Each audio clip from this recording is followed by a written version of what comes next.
En uno de los boletines informativos de la UNAM se comunica que en México hay aproximadamente 15 personas de cada 100 ciudadanos que sufren la enfermedad del siglo, la depresión.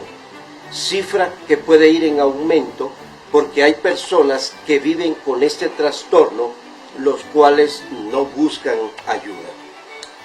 De acuerdo a un estudio realizado por la Facultad de Psicología, hay aproximadamente 6 millones de niños y adolescentes entre 12 y 22 años, los cuales sufren depresión. Presentan una sintomatología de irritación y de violencia continua. Además, esta crisis los lleva a experimentar un estado de soledad profundo. La mayoría de veces, este trastorno mental se activa por violencia sufrida en el hogar o por motivos de carácter hereditarios. Además, añade el estudio, de cada 2 mujeres hay un hombre que sobrelleva esta enfermedad. Es sorprendente ver el crecimiento de personas depresivas. Crece asimismo la cantidad de individuos dependientes de medicamentos antidepresivos, los cuales se necesitan para conciliar el sueño o normalizarse durante el día. Es un estado emocional que provoca en los seres humanos buscar culpables de sus adversidades y errores. Manifiestan una clara autoestima pobre y deteriorada. Una de las estrategias acertadas y bíblicas, más allá de la comprensión filosófica y psicológica, es practicar el perdón para crecer como personas y avanzar a otro nivel de vida, entendiendo que perdonar no significa olvidar, porque Dios no formó al hombre y a la mujer para hacerlo. El perdón hace que recuerde los hechos traumáticos ocurridos en mi vida sin resentimiento. De hecho, este término quiere decir soltar, desatar, desclavar, romper las cadenas de personas atadas a mí por la falta cometida. Cuando yo practico el perdón, comienza el proceso de restauración. Viene la libertad, paz, felicidad, amabilidad, comprensión y empatía. Asimismo, inicio a renovar los pensamientos, palabras y actitud, que repercuten lógicamente en una conducta completamente diferente. Disfruto de aquello que estaba lejos, mis hijos, hogar, familia, amigos y por sobre todas las cosas, la comunión con Dios. Mi cuerpo inicia a recibir sanidad de la enfermedad que me ha estado atormentando por años. La Biblia enseña, Colosenses capítulo 3 y versículo 12, vístanse pues como escogidos de Dios, santos y amados, de entrañable misericordia, de benignidad, de humildad, de mansedumbre, de paciencia, sopórtense unos a otros y perdónense unos a otros. Si alguno tuviera queja contra otro, de la manera que Cristo nos perdonó, así también háganlo ustedes. Ahora bien, quiere decir que el éxito, el dinero, las relaciones, el intelecto y la posición y posesión no me da la construcción total en mi vida. Falta algo que debo de practicar para poder realizarme. Hay un personaje bíblico que me gustaría tomar como ejemplo para ampliar mejor el tema en este día. Es el caso de José el Soñador, que a la edad de 17 años fue separado del calor del hogar y vendido por sus hermanos, llevado a Egipto para ser esclavizado.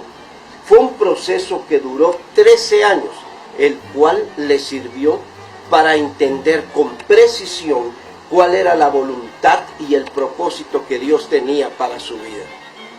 No cabe la menor duda que la ira y el odio invadió su corazón y su mente.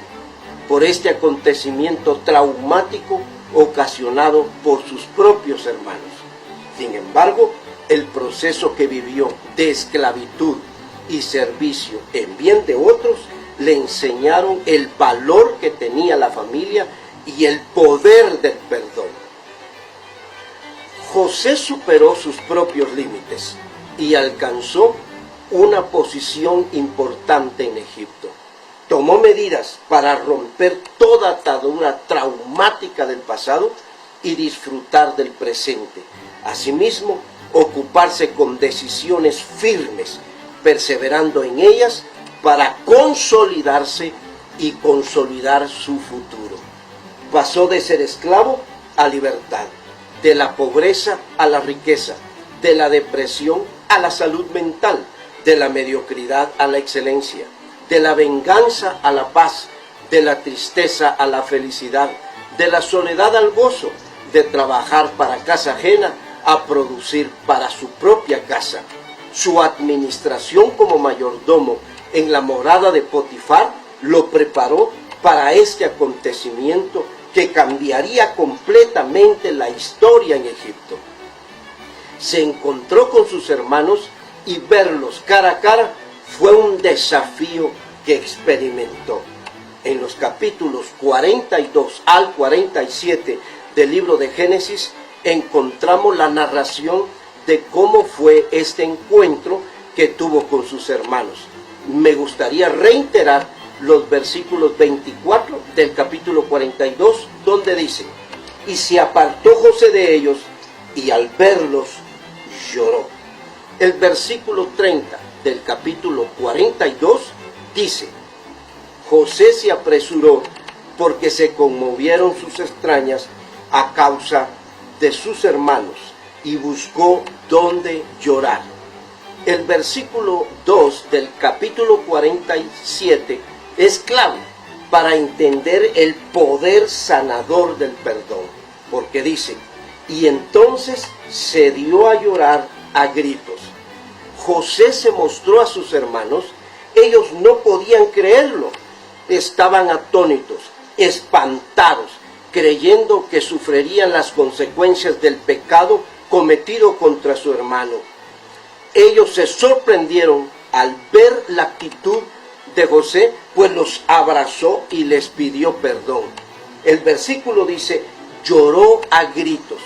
Fue un hecho trascendental e increíble. Me llama la atención la humildad y sencillez de José, la cual sanaría la culpa que traían sus hermanos por años. Era una flecha que tenía clavada en el corazón. Este pecado les imposibilitaba de ser verdaderamente felices y disfrutar de todo lo que les rodeaba. Es muy difícil, mis queridos amigos y hermanos, ver a las personas que me causaron mucho daño y son responsables de mi estado actual. Sin embargo, este hecho me libera del resentimiento hacia ellos. Dios nuestro Señor tiene atado el día y la hora en el cual sufriste el abuso, pero Él tiene escrito el día y la hora de tu liberación. Son buenas noticias, eso no cabe duda. Hoy es el día que tú estabas esperando. Declaro públicamente: usted nació para ser libre.